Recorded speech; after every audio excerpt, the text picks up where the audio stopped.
আমি কোনো বিয়ে পড়ালে সাধারণত আমি নতুন জামাইকে বলি, বাবা সুখে থাকতে চাইলে বউয়ের হাতে বায়াত হয়ে মুরিদ হয়ে তার কথা মতো চলবা, ব্যাস শেষ।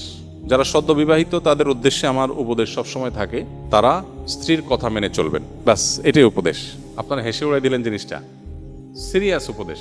এটাই হলো পারিবারিক সুখ শান্তির মূল মন্ত্র।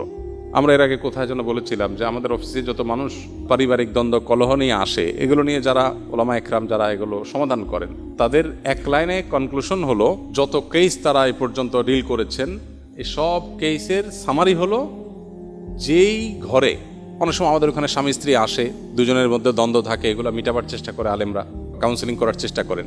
তো তারা বলেন যে যত কেস আমরা ঘাটছি এই নিয়ে, সবগুলো কেসের সামারি অলমোস্ট একটাই, সেটা হলো যেই ঘরে স্বামী স্ত্রীর কথা মতো চলে, স্বামীর স্ত্রীর প্রত্যেকটা কথা মানে, সেখানে কোনো অশান্তি নেই।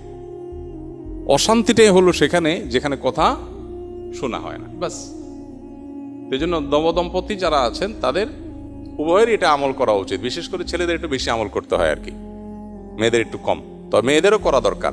আর স্বামী হোক আর স্ত্রী হোক, যিনি জীবন সঙ্গীর কথা যত বেশি শোনার চেষ্টা করবেন, আল্লাহর নির্দেশে বাইরে বললে সেটা না, আল্লাহর নির্দেশের মধ্যে থেকে যত বেশি শোনার চেষ্টা করবেন, তিনি আল্লাহর কাছে তত প্রিয় পাত্র হবেন। মুত্তাকি হিসাবে তত ভালো মুত্তাকি হইতে পারবেন। দাম্পত্য জীবনে আপনার সঙ্গীর সাথে সদাচরণ করা, এটা তো আল্লাহর নির্দেশ।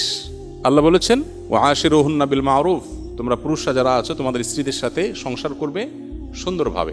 একই কথা স্ত্রীদের জন্য প্রযোজ্য। অনেক স্ত্রী আছেন যে স্বামীকে সারাদিন জ্বালাতন করেন, অহেতুক কষ্ট দেন, ছোটখাটো বিষয় নিয়ে বাড়াবাড়ি করেন। তো এখানে স্বামী স্ত্রী উভয়ের জন্য প্রযোজ্য যে নিজের সঙ্গীকে কত বেশি সন্তুষ্ট রাখা যায়। এখন সঙ্গীকে সন্তুষ্ট রাখতে গিয়ে বাবা মা নারাজ হয়ে যাচ্ছে কিনা, ভাই বোন নারাজ হয়ে যাচ্ছে কিনা, সেগুলো একটা ব্যাপার। তো এই জন্য ব্যালেন্স করাটা খুব গুরুত্বপূর্ণ।